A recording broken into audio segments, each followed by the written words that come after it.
அருட்பெருஞ்சோதி அருட்பெருஞ்சோதி தனிப்பெரும் கருணை அருட்பெருஞ்சோதி. எல்லா உயிர்களும் இன்புற்று வாழ்க, பல்லல் மலரடி வாழ்க வாழ்க, கொல்லா விரதம் குவளை எல்லாம் ஓங்குக, நல்லோ நினைத்த நலம்பெறுக, நன்றி நினைத்த எல்லோரும் வாழ்க இசைந்து. உலக மக்களே, அறிவார்ந்த அன்பர்களே, ஆண்மநேய ஒருமைப்பாடுடைய அன்பர்களே, வல்லப்பமா நமக்கு அள்ளிய திருவுற்பாவின் 1ஆம் திருமுறையிலிருந்து 6ஆம் திருமுறை வரைக்கும் எப்படியெல்லாம் இறைவன் அருளை கொடுத்தார் என்பதையும், அருட்பெருஞ்சோதி ஆண்டவருடைய திருவிளையாடல் எப்படியெல்லாம் நடந்தது என்பதையும் திருவருட்பாவிலே நமக்கு தெளிவாக அருளியிருக்கிறார்கள். அதை பார்க்க போகிறோம். இதுவரையிலும் 3 வருடங்களாக திருவருட்பாவிலே தினமும் ஒரு பாடல் விதமாக நான் பதிவு செய்திருக்கிறேன். இறைவனுடைய தயவாலையும் கருணையாலையும் பாடலுடைய விளக்கங்களை நான் கொடுத்திருக்கிறேன். 3ஆம் திருமுறை முழுவதுமாக பார்த்திருக்கிறோம். 1ஆம் திருமுறையிலே திருவடி புகழ் செய்யும் மகாதேவமாலையும் பார்த்திருக்கிறோம்.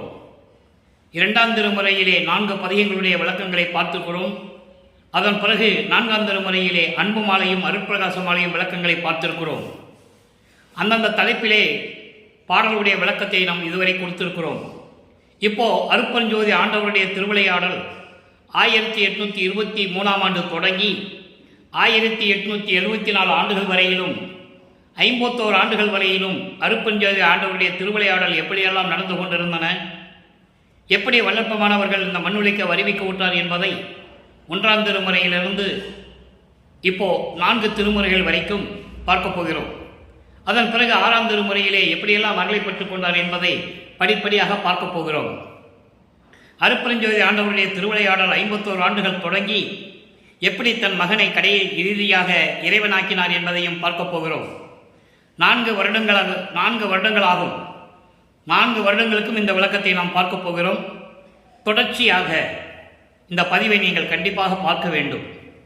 பார்த்தால்தான் அருட்பெருஞ்சோதி ஆண்டவருடைய திருவிளையாடல் என்ன என்பதையும், அவருடைய மகன் செல்வப்பிள்ளை எப்படி இந்த மண்ணிற்கு வந்து ராமலிங்க பிள்ளையாக இருந்தார் என்பதையும், அதன் பிறகு மக்களால் எப்படி வள்ளற்பெருமான் திரு அருட்பிரகாச வள்ளலார் என்று அழைக்கப்பட்டார் என்பதையும் உங்களுக்கு புரியும். எனவே இந்த பதிவை தொடர்ந்து பாருங்கள். இப்போ அருட்பெருஞ்சோதி ஆண்டவருடைய திருவிளையாடல் 1823ஆம் ஆண்டு தொடங்குகிறது.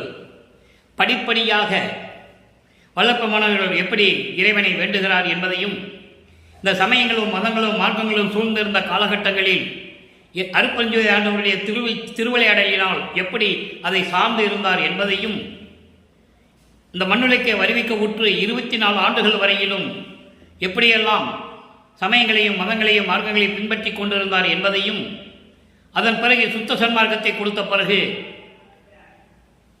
எப்படி அவருடைய நிலை மாறுகிறது, இறைநிலையை எப்படி அடைந்தார் என்பதையும், எப்படி அருட்பெருஞ்சோதி ஆண்டவர் தன் மகனுக்கு அருளை கொடுத்தார் என்பதையும் பார்க்க போகிறோம். இப்போ 1ஆம் திருமுறையிலே பதிகம் 6 திருவருள் முறையீடு என்ற பதிகத்திலிருந்து ஆரம்பிக்க போகிறோம். 1823ஆம் ஆண்டு அருட்பெருஞ்சோதி ஆண்டவர் தன் மகனை இந்த மண்ணுக்கு வருவிக்க செய்வதற்காக ஒரு தாயின் வயிற்றிலே கருவாக வைக்கிறார். அதனுடைய விளக்கங்கள் நிறைய இருக்கு. அது சொல்றதுக்கு நமக்கு நேரம் இல்லை. அதாவது ராமையா பிள்ளை அவர்களும் சின்னம்மையார் அவர்களும் எப்படி நமது இறைவனை இந்த மண்ணுலகிற்கு பெற்றுக் கொடுத்தார்கள் என்பதை மட்டும் நீங்கள் நினைவில் வைத்துக் கொள்ளுங்கள். ஒரு தாய் தன்னுடைய மகனை 10 மாதம் வயிற்றிலே சுமந்து இந்த மண்ணுலகிற்கு கொடுத்தார்கள். ஆனால் அது எப்படி நிலை, அந்த நிலை எப்படி நிகழ்ந்தது? அருட்பெருஞ்சோதி ஆண்டவர் தன் மகனை ஒரு தாயின் வயிற்றில் கருவாக அமைக்கிறார். அதன் பிறகு வருவிக்க உற்ற பிறகு நிலைகள் மாறுகின்றன. அதை தான் நம்ம பார்க்க போகிறோம். இறைவனுடைய திருவிளையாடலை பார்க்க போகிறோம். அருட்பெருஞ்சோதி ஆண்டவர் யார் என்றால், இந்த பிரபஞ்சத்தை ஆதியும் அந்தமில்லாமல் தோன்றிய இறைவன் அருட்பெருஞ்சோதி. பிரபஞ்சத்தை தோற்றுவித்து பிரபஞ்சத்தை ஆள வேண்டும் என்பதற்காக பதத்தலைவர்களை உருவாக்கி, பிரம்மன், திருமால், ருத்திரன், மகேஸ்வரன், சதாசிவம் இந்த பதத்தலைவர்களை உருவாக்கி அவங்களுக்கு தேவையான தத்துவங்களை எல்லாம் கொடுத்து 5 உலகங்களையும் கொடுத்து இந்த பிரபஞ்சத்தை இயக்க வைத்தார்கள் என்பதை திருவருட்பாவில் நாம் கண்ட உண்மை. திருவடி புகழ் செய்ய உண்டு மறையவன் செயல் உலகாக்கின்ற அதிகார வாழ்வை ஈந்தருளும் பதம். அதே மறையவன் என்றால் பிரம்மன். 6ஆம் திருமுறையிலே வரும்போது சிருட்டி தலைவரை சிருட்டி அண்டங்களை அருள் திரள் வகுத்த அருட்பெருஞ்சோதி. படைக்கும் தொழிலை படைத்து அந்த தொழிலை இயற்றுவதற்காக ஒரு பதத்தலைவனையும் படைத்து அவனுக்கு பிரம்மன் என்று பெயரிட்டவர் அருட்பெருஞ்சோதி ஆண்டவர். அதை நாம் பார்த்து கொண்டிருக்கிறோம். அப்போ அந்த நிலை முதல் தத்துவங்களை பிரித்து கொடுக்கிறார். ஆன்ம தத்துவம் 24, அதைதான் பிரம்ம தத்துவம் என்று சொல்லுகிறார்கள். ஆன்ம தத்துவம் 24, பூதங்கள் 5, பொறிகள் 5, கண்மேந்திரங்கள் 5, அந்த கர்ணங்கள் 4, இப்படி ஒரு 24 தத்துவங்கள். விஷ்ணு தத்துவம், திருமாலுக்கு 7 தத்துவம்: காலம், நியதி, கலை, வித்தை, அராகம், புருடன், மாயை. சிவத்தத்துவம் 5: சுத்த வித்தை, ஈஸ்வரம், சதாக்கியம், அதன் பிறகு விந்து, நாதம். இப்படி 5 தத்துவங்களை கொண்டது. இவங்கெல்லாம் பதத்தலைவர்கள் என்பதை நாம் பார்த்திருக்கிறோம். அப்போ இந்த பிரபஞ்சத்தை உருவாக்கி பதத்தலைவர்களை படைத்து இயக்க வைத்தார்கள் அருட்பெருஞ்சோதி ஆண்டவர். அதன் பிறகு இந்த பதத்தலைவர்களும் மதத்தலைவர்களும் சேர்ந்து சமயங்களையும் மதங்களையும் மார்க்கங்களையும் உருவாக்கினார்கள். உருவாக்கியது மட்டுமல்லாமல் அதற்கான ஆலயங்களை அமைத்து வழிபாட்டு முறைகளை அமைத்து உலக மக்களை வழிபட செய்து விட்டார்கள். அந்த நிலை மாறும்போது இந்த நிலை தேவையில்லை, உலக மக்களுக்கு ஒரு தனி மார்க்க வேண்டும் என்பதற்காக சமரச சுத்த சன்மார்க்கத்தை தோற்றுவித்து அருட்பெருஞ்சோதி ஆண்டவர் தோற்றுவித்து அதை செயலாற்றுவதற்காக தன்னிடம் இருந்த செல்வப்பிள்ளை என்ற ஒரு மகனை வளர்க்கிறார், பெயரிட்டு வளர்க்கிறார். திருவுட்பாவையே உண்டு. அப்படி வளர்த்து தன் மகனை செயலாற்றுவதற்காக சுத்த சன்மார்க்கத்தை உலக மக்களுக்கு தெரியப்படுத்த என்பதற்காகவே மண்ணுலகிலே ஒரு தாயின் வழியாக வருவிக்க செய்தார்கள். இதுதான் ஆரம்பம்.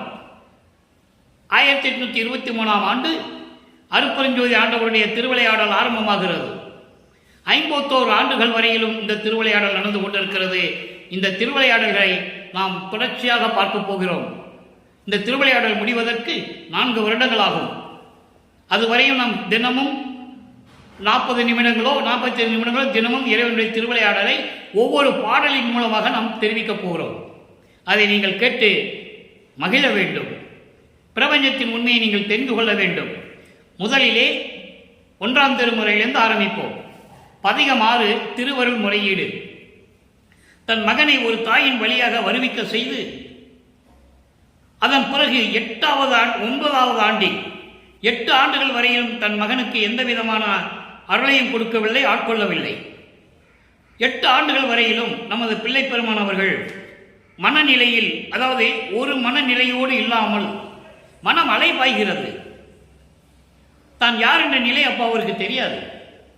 9வது ஆண்டில் அருட்பெருஞ்சோதி ஆட்கொண்ட பிறகு இறைவனால் வருவிக்க உற்றவன் என்ற நிலை மட்டும் அவருக்கு தெரிகிறது. இந்த நிலைகளை எல்லாம் நாம் படிப்படியாக ஒவ்வொரு பாடல் மூலமாக நாம் பார்த்தோம். அதன் பிறகு இறைவன் வருவிக்க உற்றவன் என்ற நிலையை தெரிந்த பிறகு சமயங்களும் மதங்களும் மார்க்கங்களும் சூழ்ந்திருந்த காலகட்டங்களில் இவரும் தியாகராஜ பெருமான் என்றும் நடராஜன் என்றும் சொக்கநாதன் என்றும் மாசிலாமணி என்றும் பல பெயர்களிலே இறைவனை அழைத்து கொண்டு நமக்கு பாடல்களை அருளியிருக்கிறார்கள்.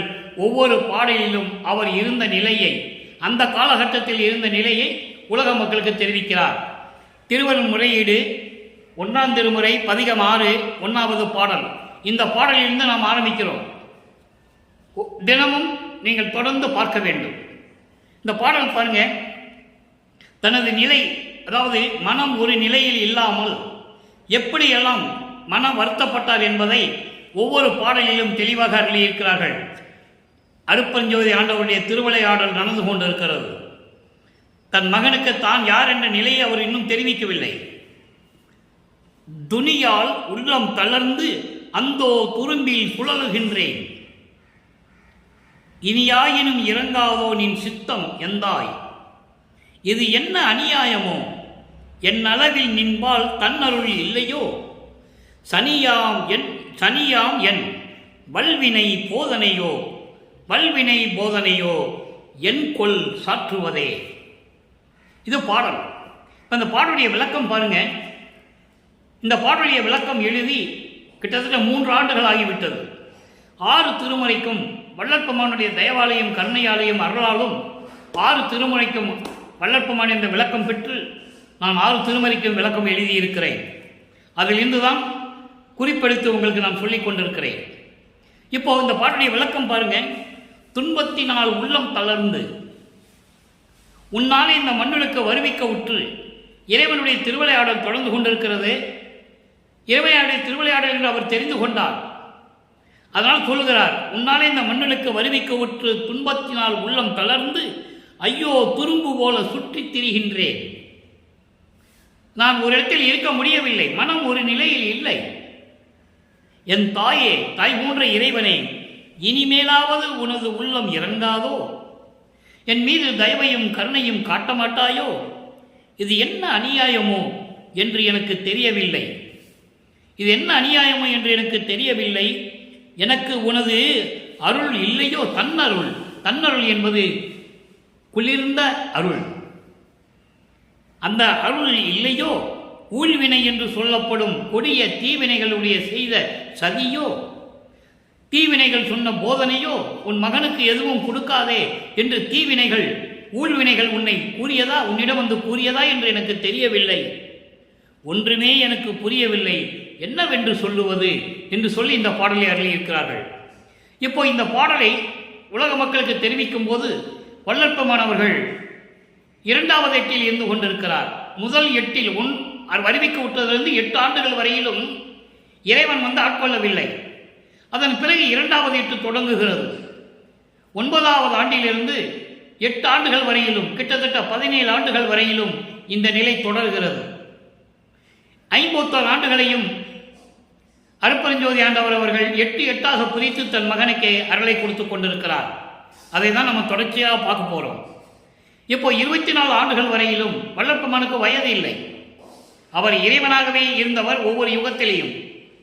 அப்போ தன்னுடைய இந்த 24வது ஆண்டு என்பது வருவிக்கூற்ற ஆண்டிலிருந்து அருட்பெருஞ்சோதி ஆண்டவர் எப்போ திருவிளையாடல் தொடங்கியதோ அந்த ஆண்டிலிருந்து 24 ஆண்டுகள் வரைக்கும் 3 திருமுறைகள் உருவாகிற வரைக்கும், திருவிருப்பவனுடைய 3 திருமுறைகள் உருவாகின்ற வரைக்கும் இந்த நிலையில் வள்ளற்பெருமானவர்கள் இருந்து கொண்டிருக்கிறார்கள் என்பதை நான் பதிவு செய்ய கடமைப்பட்டிருக்கிறேன்.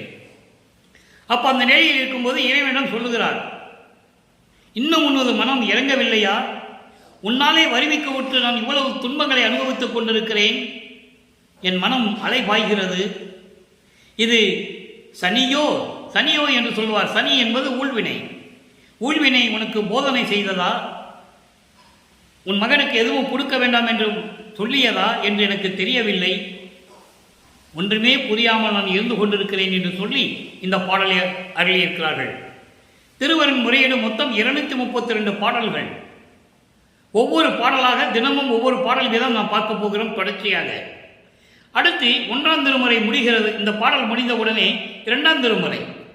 2ஆம் திருமுறையிலே முதல் பதிகம் புண்ணிய விளக்கம், முதல் பாடல். நல்ல கவனிக்கணும் நீங்க. இந்த பாடலிலே எப்படி உள்ளத்திடம் சொல்லுகிறார், நெஞ்சிடம், தன்னுடைய உள்ளத்திடம், மனதிடம் எப்படி சொல்லுகிறார் என்பதை உலக மக்களுக்கு தெரிவிக்கிறார். நீங்க இந்த பதியத்தை கண்டிப்பாக கவனிக்கணும். ஏன்னா இங்க திருநீர் பூச சொல்லுவார். சமயங்களும் மதங்களும் மார்க்கங்களும் சூழ்ந்திருந்த காலகட்டங்களில் சிவபெருமானும் தியாகராஜ பெருமானும் நடராஜனும் சொக்கநாதனும் இப்படி பல திருவிளையாடல்கள் செய்து கொண்டிருந்த அந்த சைவ சமயத்தைச் சேர்ந்த தலைவர்களுடைய பெயர்களை சொல்லிக்கொண்டு எப்படியெல்லாம் உருவகப்படுத்தினார்கள் என்பதை ஒவ்வொரு பாடலிலும் நமக்கு தெளிவாக அருளியிருக்கிறார்கள் வள்ளற்பெருமானவர்கள். பாடலை பாருங்க. நெஞ்சிடம் சொல்லுகிறார், பாடலுக்கு இனிய வாக்களிக்கும், பாலும் சோறும் பரிந்து அளிக்கும், கூடலுக்கு இனிய அடியவர்தம் கூட்டம் அளிக்கும், குணமளிக்கும். இன்னும் என்னென்ன சொல்லலை, எது அளிக்கும் பின்னால சொல்லுவார். குணம் அளிக்கும் ஆடலுக்கு இனிய நெஞ்சே நீ அஞ்சேல். உள்ளம் பதறுகிறது, உள்ளம் துடிக்கிறது, என்ன செய்தன்னு தெரியல. அந்த நிலையில் இவர் இருந்து கொண்டிருக்கிறார். அதை தான் இந்த பாடலிலே நமக்கு அருளியிருக்கிறார்கள். அந்த நிலையில் நான் அப்போ இருந்தேன், இப்படிதான் இருந்தேன்னு சொல்றேன். அஞ்சேல் என்மேல் ஆணை கண்டாய், தேடலுக்கு இனிய சீரளிக்கும் சிவாய நம என்று இடு நீரே. சிவாய நம இடு என்று நீரே. நல்லா கவனிக்கணும். சிவாய நமன் சொல்லி திருநீர் பூசிக்கோ என்று சொல்றார். உள்ளத்திடம் சொல்லுகிறார். உள்ளம் பதறுகிறது, மனம் அலை பாய்கிறது. அப்போ உள்ளத்திடம் சொல்லுகிறார், நீ மனமே நீ தயங்காதே, பயப்படாதே, சிவாய நம என்று நீ திருநீரிட்டுக்கோ என்று சொல்லுகிறார். அப்போ இந்த திருநீர் இட்டுக்கொண்டால் என்னென்ன பலன் கிடைக்கும் என்று சொல்லுகிறார். உள்ளத்திடம் சொல்லுகிறார். எப்படி சொல்றாரே, பாடலுக்கு இனிய வாக்களிக்கும். நீ பாடுவதற்கு, இறைவன் மீது வாழ்த்தி பாடுவதற்கு, போற்றி பாடுவதற்கு இனிய சொற்களை எடுத்துக் கொடுக்கும். சிவாய நமன் சொல்லி திருநூறு நீ இட்டுக்கிட்டா இதெல்லாம் உனக்கு கிடைக்கும்னு சொல்ற. அடுத்து பாலும் சோறும் அளிக்கும். பாலும் என்பது பால் இல்லை, பசும்பாலோ மாட்டுப்பாலோ இதெல்லாம் கிடையாது. பால் என்பது தூய்மை. தூய்மை என்பது சுத்தம். உள்ளத்துக்கு சுத்தமாக இருக்கும், தூய்மையாக இருக்கும். உன்னுடைய உள்ளம் தூய்மையாக இருக்கும், சுத்தமாக இருக்கும் என்று சொல்லுகிறார். அடுத்து சோறும் அளிக்கும். சோறும் என்பது அருள் அமுது. இறைவனுடைய உனக்கு அருள் கிடைக்கும். சிவாய நம்மை என்று நீ நீரிட்டு கொண்டால் உனக்கு பாடுவதற்கு நல்ல சொற்கள் கிடைக்கும். நீ எளிமையாக பாடலாம், இறைவனை போற்றி பாடலாம். உனது உள்ளம் சுத்தமடையும், தூய்மையாக இருக்கும். உனக்கு அருள் அமுது கிடைக்கும், இறைவனுடைய அருள் அமுது கிடைக்கும். கூடலுக்கு இனிய அடியவர்தம் கூட்டம் அளிக்கும். அடியார்கள் கூட்டம், அன்பான அடியார்கள் கூட்டம் உனக்கு கிடைக்கும். அடியார்கள் உன்னை விரும்பி வருவார்கள். அதோடு மட்டுமல்ல, குணம் அளிக்கும். குணம் என்பது தாமச குணம். தாமச குணம் என்பது சாந்தமான குணம். யாரிடையும் கோவப்படாமல் சாந்தமாக இருப்பது, அதாவது தாமச குணம். அப்படிப்பட்ட குணம் உனக்கு கிடைக்கும். தேடலுக்கு இனிய சீரளிக்கும். சீர் என்பது நல்ல புகழை கொடுக்கும், நல்ல உனக்கு பேரை கொடுக்கும், தேடி கொடுக்கும் என்று சொல்லி உள்ளத்திடம் சொல்லுவது போல இந்த பாடலை நமக்கு அருளியிருக்கிறார்கள்.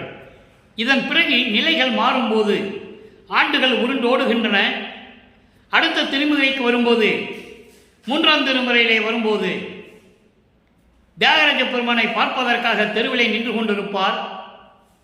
தெருவிலே நின்று கொண்டிருக்கும் போது மகனை திரும்பி பார்க்காமல் தெருவழியாக ஓடுவார். இவரும் பின்னாலே ஓடுவார், ஓட்டத்தை பிடிக்க முடியாது.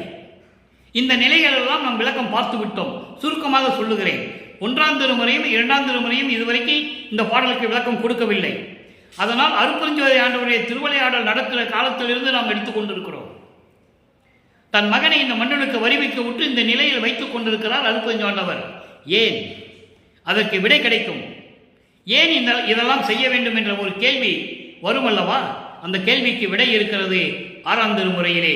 படிப்படியாக பார்க்க போகிறோம். அப்போ மூன்றாம் திருமுறையிலே இப்படி இருக்கும்போது இரண்டாம் திருமுறை வரைக்கும் இப்படிதான் இருப்பாரு. மூன்றாம் திருமுறைக்கு வரும்போது இறைவன் இவருக்கு காட்சி கொடுப்பார். இவரை பார்த்தவுடனே தெருவழியாக ஓடுவார்.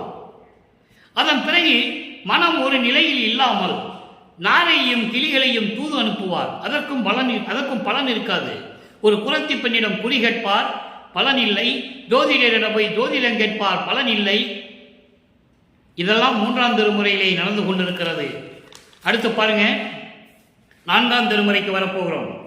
ஒவ்வொரு பாடலையும் சொல்ல வேண்டும்னா நமக்கு நேரம் பத்தாது. அதனால்தான் ஒவ்வொரு பாடலை எடுத்து சுருக்கமாக சொல்லிக் கொண்டிருக்கிறேன். இறைவனுடைய திருவிளையாடல் எப்படி நடந்து கொண்டிருக்கிறது.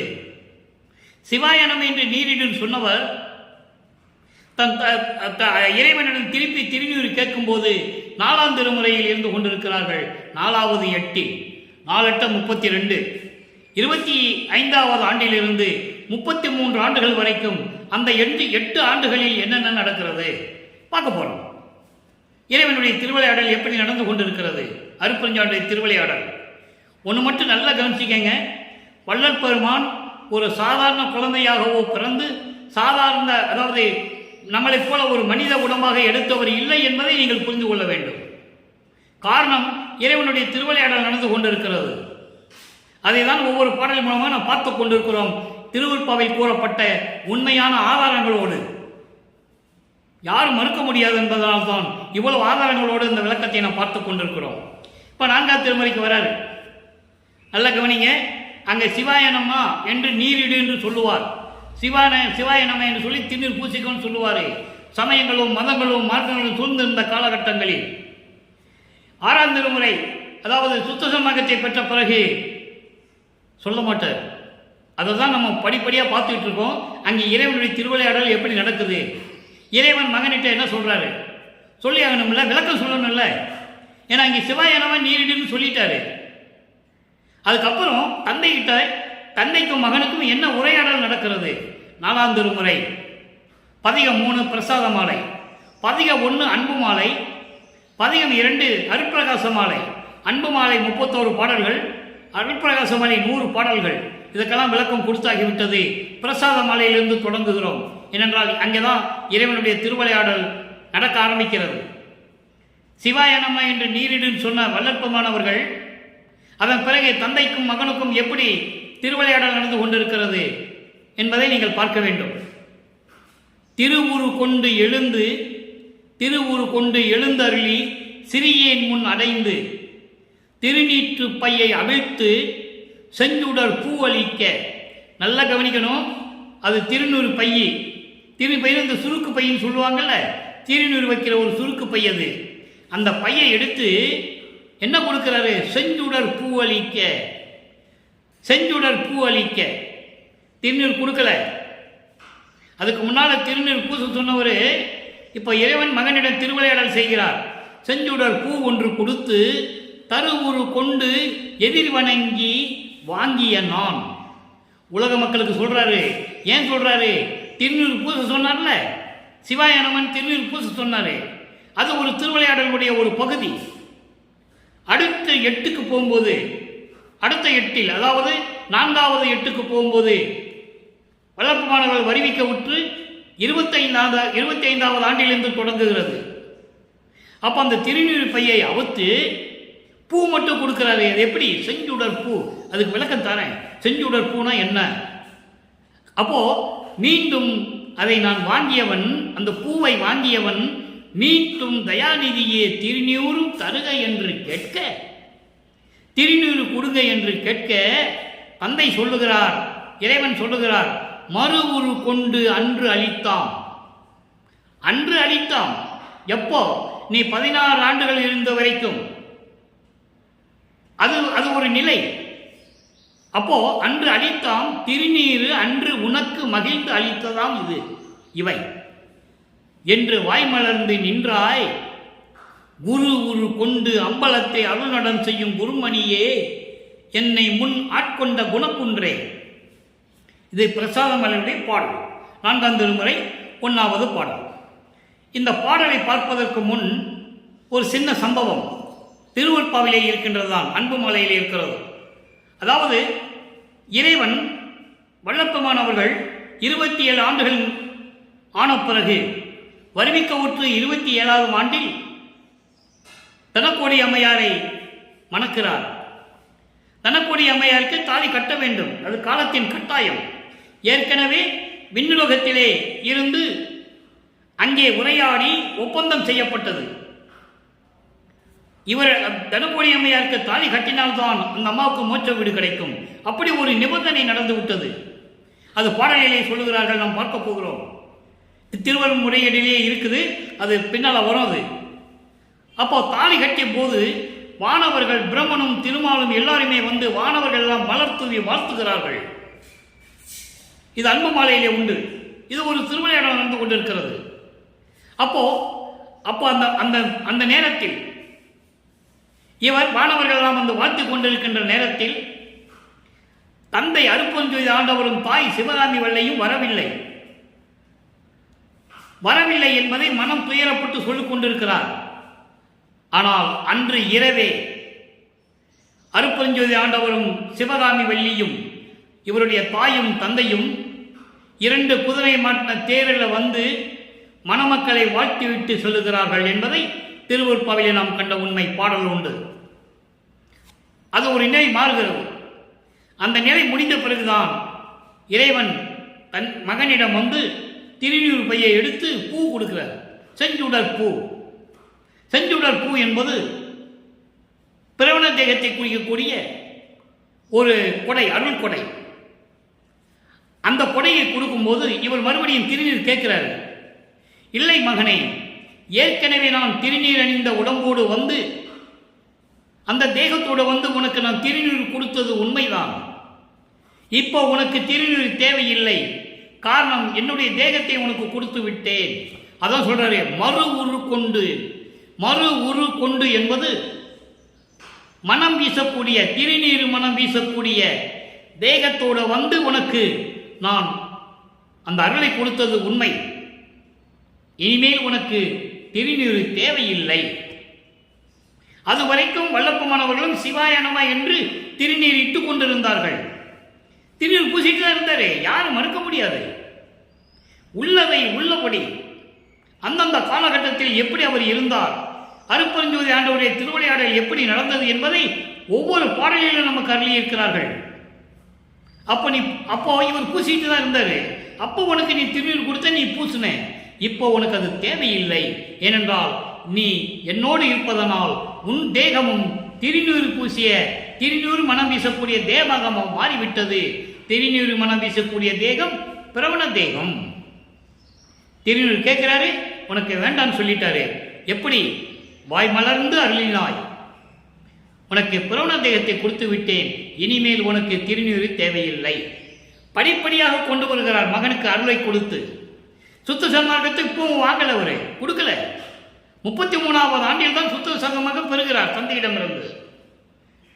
திருமணம் முடிந்து இந்த ஏமசித்தியை பெற்ற பிறகு, அதன் பிறகுதான் சுத்த சன்மார்க்கத்தை பெற்ற பிறகுதான் எல்லா தத்துவங்களையும் கடந்து சென்று கொண்டிருக்கிறார் என்பதை நீங்கள் புரிந்து கொள்ள வேண்டும். திருவுட்பாவிலே படிப்படியாக நமக்கு அருளி இருக்கிறார்கள். இறைவன் கொடுத்த தயவாலயம் கருணையாலயம் உங்களுக்கு நான் விளக்கிக் கொண்டிருக்கிறேன்.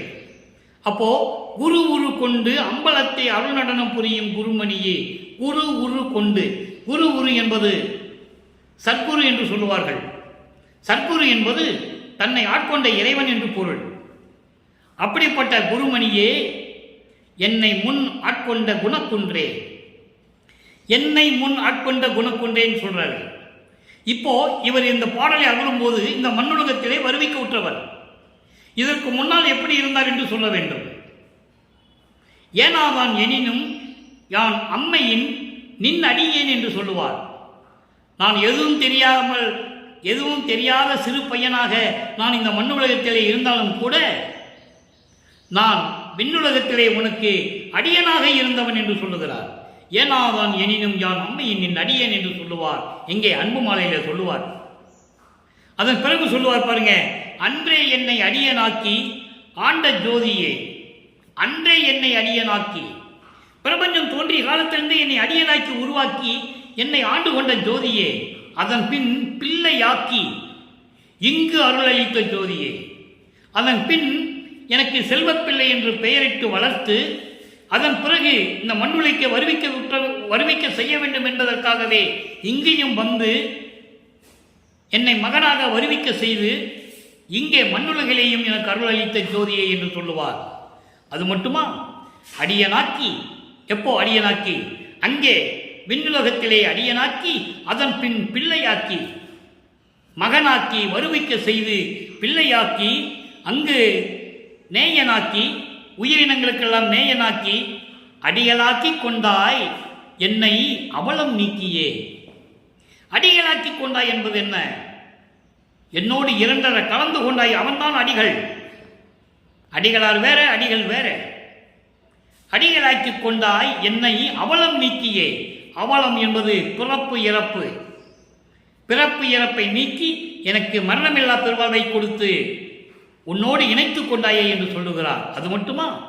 இதை பார்த்து படி உளோரும் வான் உளோரும் இதனை நோக்கியே பதியும் ஓரவாரான் என்பான் பரிவு தேக்கியே. படினா மண்ணுலகம். மண்ணுலகத்தில் இருக்கின்றவர்களும் விண்ணுலகத்தில் இருக்கின்றவர்களை எல்லாம் சேர்ந்து இறைவனுக்கு ஓரமஞ்சம் இருக்கிறது, ஒரு பக்கமாகவே அருளை கொடுத்துக் கொண்டிருக்கிறார் தன் மகனுக்கு என்று பரிவோடு பேசிக் கொண்டிருக்கிறார்கள் என்று பிரபஞ்சத்தின் உண்மையை கூறுகிறார். அப்போ இறைவனுடைய திருவிளையாடல் எப்படி நடந்தது என்பதை நீங்கள் புரிந்து கொள்ள வேண்டும். அப்போ திருநீர் சிவாயனமா என்று திருநீர் இடு என்று சொன்னவர் அதன் பிறகு திருநீர் இடு என்று சொல்லவில்லை. நல்லா கவனிக்கணும். நீங்க சொல்லுவார், இன்னும் ஒரு பதிகம் இருக்கு, 2ஆம் திருமலை புண்ணிய தேற்றம் சொல் சிவ புண்ணியத்தை ஏற்றம் என்ற ஒரு பதிகத்தில் இருக்கிறது. திருநீர் பூச வேண்டும், திருநீர் பூசாத நெற்றி பால் நெற்றி என்று சொல்லுவார். அதற்கு ஒரு விளக்கம் இருக்கிறது. 4ஆம் திருமுறையிலே அடுத்த பதிகத்திலே இருக்கிறது.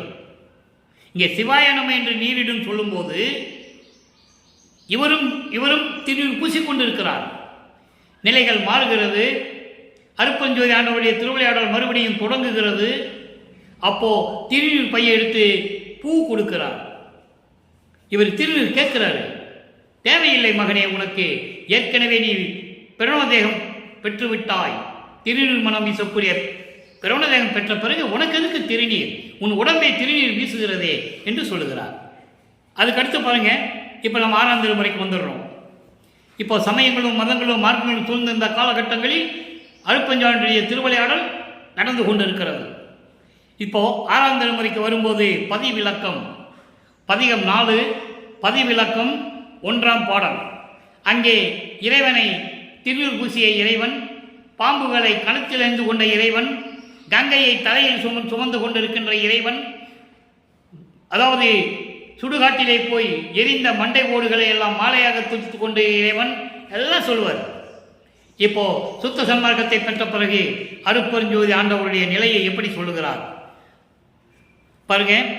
அகரநிலை விளங்கும் சத்தர் அனைவருக்கும், அவர்பால் அமர்ந்த சக்திமார் அவர்கள் அனைவருக்கும், அவரால் பகர வரும் அண்ட வகை அனைத்திற்கும், பிண்ட பகுதிகள் அங்க அனைத்திற்கும், பதங்கள் அனைத்தினுக்கும், இகரமுறும் உயிர் எவைக்கும், கருவிகள் அங்க எவைக்கும், எப்பொருளுக்கும், அனுபவங்கள் எவைக்கும், முத்தி எவைக்கும், முத்தி எவைக்கும், சிகரம் முதல் சித்தி வகை எவைக்கும் ஒளி வழங்கும் திருச்சிற்றம்பலந்தனிலே தெய்வம் ஒன்றை கண்டீர். அருட்பெருஞ்சோதி ஆண்டவர் தான் தெய்வம், ஒரே தெய்வம், நீங்கள் அறிந்து கொள்ளுங்கள் உலக மக்களே என்று சொல்லுகிறார். எப்படி சொல்றார் பாருங்க. சக்திமார்கள், மின்னுலகத்தில் இருக்கின்ற சக்திமார்கள், சக்திமார்களிடையே உடன் இருக்கின்ற சத்தர்கள், முதல்ல சத்தர்கள், அப்புறம் சக்திமார்கள். சத்தர்கள் என்பது ஆண்கள், சக்திமார்கள் என்பது பெண்கள், தேவகூட்டத்தை சேர்ந்த பெண்கள். சத்தர்கள் என்பது தேவகூட்டத்தை சேர்ந்த ஆண்கள். சத்தர்களும் சக்திமார்களும் யாராக இருந்தாலும் சரி, அனைவர்களுக்கும் அகர நிலையில் விளங்கும், அகர நிலையில் விளங்குகின்ற இறைவன் ஒரே தெய்வம். அதான் கடைசியில் சொல்றாரு. அகர நிலை விளங்கும் தெய்வம் ஒன்றை கண்டீர், திருச்சிற்றம்பலத்திலே தெய்வம் ஒன்று கண்டீர் என்று சொல்லுவார். அகர நிலை என்பது அதனுடைய விளக்கம் எப்படி என்றால், அதாவது பரிபூர்ணமாக இயற்கை உண்மையின் விளக்கத்தோடு கடவுள் நிலையை அறிந்து கொள்ள விளங்கும் முதல் நிலை, அதான் அகரநிலை. அப்படிப்பட்ட அகரநிலையில் இருக்கின்ற, விளங்கிக் கொண்டிருக்கின்ற திருச்சிற்றம்பலத்தில் இருக்கின்ற தெய்வம் அருட்பெருஞ்சோதி, ஒரே தெய்வம், ஒரே கடவுள் என்று சொல்லுகிறார். அப்ப அந்த சத்தர்களும் சக்திமார்கள் அனைவருக்கும், அதோடு மட்டுமல்ல பிண்ட பகுதிகள் அண்ட பகுதிகள் அத்தனைக்கும், பிண்ட பகுதிகள் என்பது உயிரினங்கள் அத்தனைக்கும், பதங்கள் அனைத்தினுக்கும், இந்த உயிரினங்கள் வாழக்கூடிய எல்லா இடங்களிலும், அங்கே அதே மாதிரி மாணவர்கள் இருக்கக்கூடிய எல்லா இடங்கள், பதங்கள் என்பது வாழ்விடங்கள் இருக்கக்கூடிய இடங்கள் அத்தனைக்கும், பகுதிகள் அனைக்கும், பதங்கள் அனைத்துக்கும் இகம்பூறும் உயிர் எவைக்கும், இகம் பரம், இகரம் என்பது இகம் பரம், மண்ணுலகத்திலும் மின்னுலகத்திலும் இருக்கின்ற, மின்னுலகத்தில் இருக்கின்ற தேவர்கள், மண்ணுலகத்தில் இருக்கின்ற உயிரினங்கள், எல்லா உயிரினங்களுக்கும் கருவிகள் அங்க எவைக்கும், கருவிகள் என்பது அகம் அகப்புறம், புறம் புறப்புறம். இது அண்டங்களுக்கும் உண்டு, பிண்டங்களுக்கும் உண்டு. அண்டங்களிலே அகம் என்பது அக்கினி, அகப்புறம் என்பது சூரியன், புறம் என்பது சந்திரன், புறப்புறம் நட்சத்திர பொருள்கள்.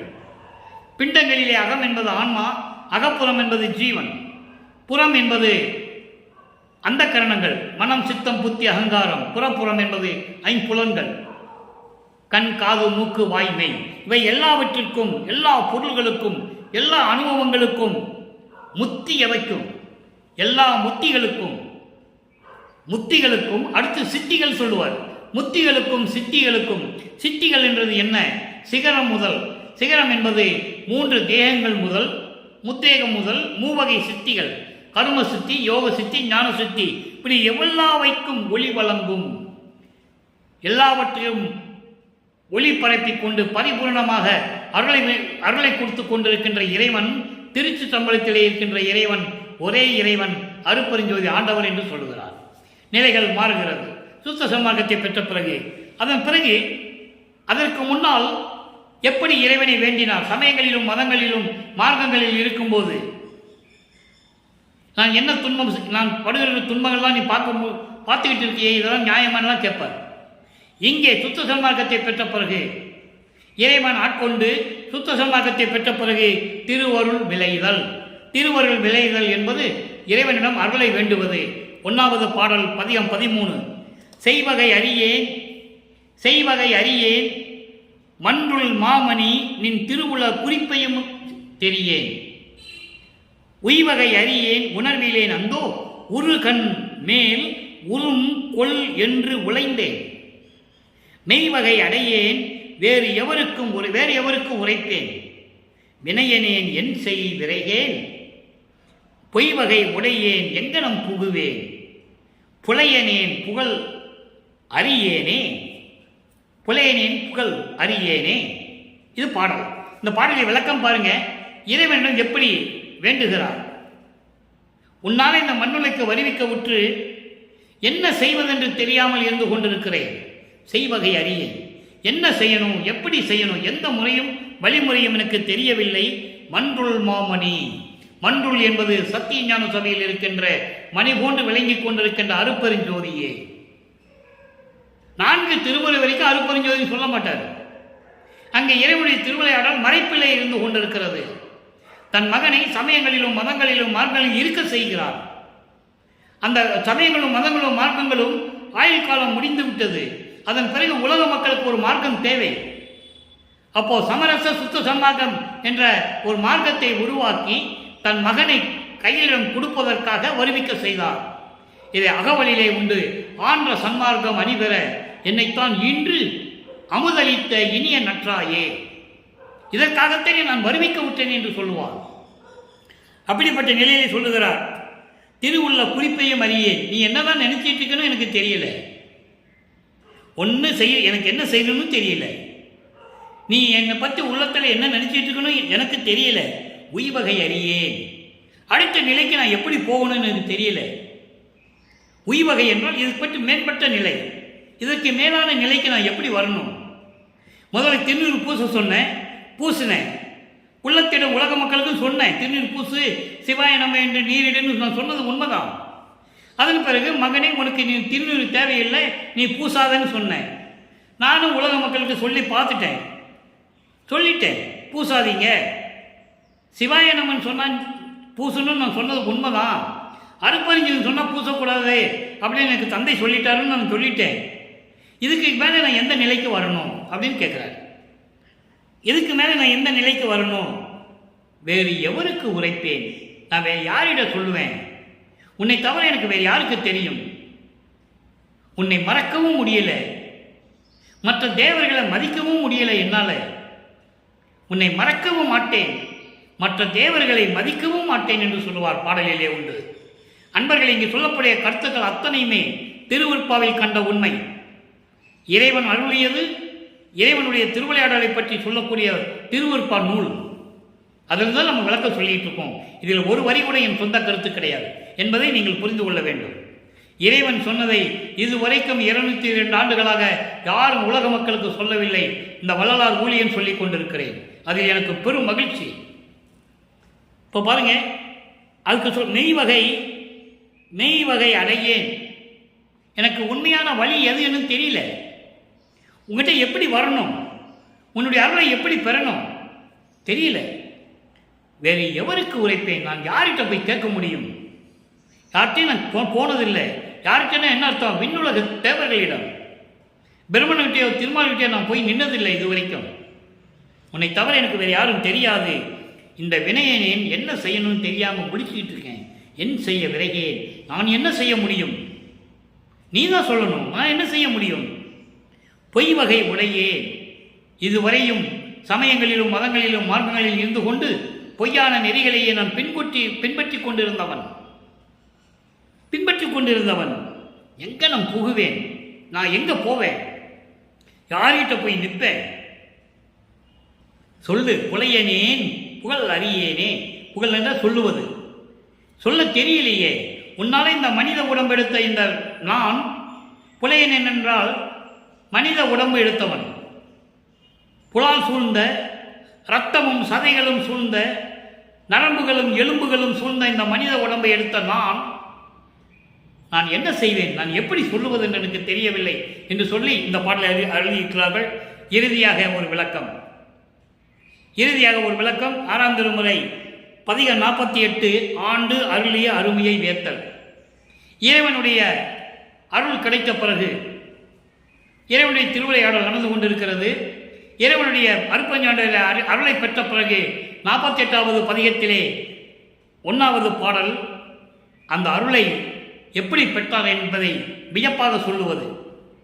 அம்பலத்தாடும் அமுதே என்கோ, அம்பலத்திலே அருளாட்சி செய்து கொண்டு அருளனம் செய்து கொண்டிருக்கின்ற இறைவன் என்று ஒன்றை சொல்லுவதா, என்கோ என்றால் சொல்லுவதா என்று சொல்லுவதா, அப்படி சொல்லுவதா, அடியேனின் 6 உயிர் என்கோ, இந்த அடியனுடைய 6 உயிர் என்று சொல்லவா உன்னை என்று சொல்லவா, எம்பலத்து எல்லாம் வல்ல சித்தி என்று சொல்ல என்கோ, அதாவது என் உயிரில் எல்லாம் கலந்து என்னோடு இரண்டரை கலந்து கொண்டு அருள் வல்ல சித்து என்று சொல்லவா, அருள் வல்லமை பெற்ற இறைவன் என்று உன்னை நான் சொல்லுவதா, என் இரு கண்மணி என்கோ, என்னை 2 கண்மணி போன்றவன் என்று சொல்லுவதா, நம்பிடில் அணைக்கும் நற்றுணை என்கோ, உன்னை நம்பினால் அணைத்துக் கொள்ளும் இறைவன் என்று சொல்லுவதா, நல்ல துணை என்று சொல்லுவதா, நான் பெற்ற பெரும் செல்வம் என்கோ, நான் பெற்ற பெரும் செல்வம் அருள் செல்வம் படைத்த இறைவன் என்று உன்னை நான் சொல்லுவதா, இம்பர் இப்பிறப்பே மெய்ப்பிறப்பாக்கி என்னை ஆண்டு அருளிய நின்னை, அதாவது என்னை ஆண்டு என்னை ஆட்கொண்டு எனக்கு அருளை கொடுத்த உன்னை நான் எப்படி சொல்லுவது, அம்பலத்திலே அருளனம் செய்து கொண்டு இறைவன் என்று சொல்லுவதா, என் 6 உயிருக்கு உயிரான இறைவன் என்று சொல்லுவதா, என் உயிரில் கலந்து என்னோடு 2 கலந்து கொண்டிருக்கின்ற வல்ல சித்து என்று சொல்லுவதா, அதோடு மட்டுமா நான் பெற்ற பெரும் செல்வம் என்று சொல்லுவதா, உன்னை நம்பினால் அணைத்துக் கொண்டு எல்லா அருளையும் துணையாக இருக்கக்கூடிய இறைவன் என்று சொல்லுவதா, என்னை ஆண்டு இம்மர் இப்பிறப்பே, இம்மர் என்பது இந்த மண்ணுலகிலே உன்னாலே வருவிக்க உற்று இந்த மனித உடம்பை எடுத்த இந்த உடம்பை இந்த பிறப்பிலே, அதாவது இந்த மண்ணுலகிலே மெய்ப்பிறப்பாக்கி மரணமில்லா பெருவாழ்வை கொடுத்து அழிவில்லாத முத்தேகத்தையும் கொடுத்த உன்னை, என்னை ஆண்டவர்களே உன்னை நான் எப்படி சொல்லுவது. ஆக இறைவனுடைய திருவிளையாடல் நடந்து கொண்டு படிப்படியாக நடந்து கொண்டிருக்கிறது. 1ஆம் திருமுறையிலே பார்த்த பாடலுடைய விளக்கத்திற்கும் 2ஆம் திருமுறையிலே பார்த்த பாடலுடைய விளக்கத்திற்கும் 3ஆம் திருமுறையிலே இருக்கின்ற பாடலுடைய விளக்கத்திற்கும் 4ஆம் திருமுறையிலே இருக்கின்ற விளக்கத்திற்கும் 6ஆம் திருமுறையிலே இருக்கின்ற விளக்கங்களுக்கும் படிப்படியாக முன்னேற்றம் எப்படி வந்து கொண்டிருக்கிறது. சமயங்களும் மதங்களும் மார்ங்களும் சூழ்ந்திருந்த காலகட்டங்களில் நமது பிள்ளை பெருமானி இருந்த நிலை என்ன என்பதை பார்த்திருக்கிறோம். 6ஆம் திருமுறை வந்த பிறகு இறைவனுடைய திருவிளையாடல் பூர்ணமாக நடந்து கொண்டிருக்கிறது. அருளை பூர்ணமாக பெற்றுக் கொண்டிருக்கிறார். இன்னும் முடிவாகவில்லை, தினமும் தொடரும், 4 ஆண்டுகளுக்கு தொடரும். அத்தனை விளக்கம் இருக்கிறது. ஒவ்வொரு பாடலின் மூலமாக நாம் பார்த்து கொண்டிருக்கிறோம். ஆக அருப்பஞ்சோதி ஆண்டவருடைய திருவிளையாடல் 1823ஆம் ஆண்டு தொடங்கி தொடர்ந்து நடந்து கொண்டிருக்கிறது. முடிவடைவது எப்படி என்றால் 30/1/1874 இரவு 12 மணிக்கு முடிவடையும். அப்போ இந்த பாடலுடைய விளக்கங்கள்லாம் பார்த்த பிறகுதான் இறைவனுடைய திருவிளையாடலும் முடிவடையும், தன் மகனை இறைவனாக்குற என்ற நிலையும் கிடைக்கும். ஆக எப்படி இறைவன் 6ஆம் திருமுறையை ஆண்டு கொண்டு தன்னுடைய மனித பிறப்பை இறைவன் ஆட்கொள்ளும் போது சமயங்களும் மதங்களும் மார்க்கங்களும் எல்லாம் விட்டு விட்டார்கள். வல்லப்பமானவர்கள் திருநீர் பூசுவது, உத்ராட்ச மாலையை போட்டிருப்பது, கடுக்கான் போட்டிருந்தது, இந்த சமயங்களிலும் மதங்களில் கூறப்பட்ட சங்கற்ப விகற்பங்கள் அத்தனையும் நீக்கிவிட்டான். ஏனால் சுத்த சன்மார்க்கத்து முக்கிய தடைகளே அதான். இறைவன் வல்லப்பமான் சொல்லுகிறார், எல்லாமுடைய அற்புதஞ்சோதி அற்புத கடவுளே, இது தொடங்கி எக்காலத்தும் சுத்த சன்மார்க்கத்தின் முக்கிய தடைகள் என்று சொல்லுகிறார். முக்கிய தடைகளாகிய சமயங்கள் மதங்கள் மார்க்கங்கள் என்பவற்றின் சங்கற்ப விகற்பங்களும் உலகாச்சார சங்கற்ப விகற்பங்களும் எங்கள் மனதில் பற்றா வண்ணம் அருள் செய்ய வேண்டும். இறைவன் சொல்லுகிறார். அப்போ சுத்த சன்மார்க்கத்தை பெற்ற பிறகு தன்னுடைய நிலையை பற்றி விளப்பமானவர்கள் தெளிவாக அருளி இருக்கிறார்கள். எனவே அருட்பெருஞ்சோதி ஆண்டவருடைய திருவிளையாடல் தொடரும். மீண்டும் நாளை சந்திப்போம். அதுவரையில் நண்பர்களே, நீங்கள் சுத்த சன்மார்க்கத்தில் சேர்ந்து தெய்வ வழிபாடு செய்து உருவ வழிபாடு இல்லாமல் கொலையும் புலையும் தவிர்த்து சுத்த சன்மார்க்க நெறிகளை கடைபிடித்து இறைவனை வணங்கி இறைவனுடைய அருளையும் செல்வங்களை எல்லாம் பெற்று இந்த வையகத்திலே நீங்கள் வாழ்வாங்க வாழ வேண்டும் என்று இறைவனுடைய தயவாலையும் கருணையாலையும் வாழ்த்து விடைபெறுகிறேன். இந்த வள்ளலார் ஒளியன். மீண்டும் நாளை சந்திப்போம். அருட்பெருஞ்சோதி ஆண்டவருடைய திருவிளையாடல் தொடங்குகிறது. நன்றி, வணக்கம்.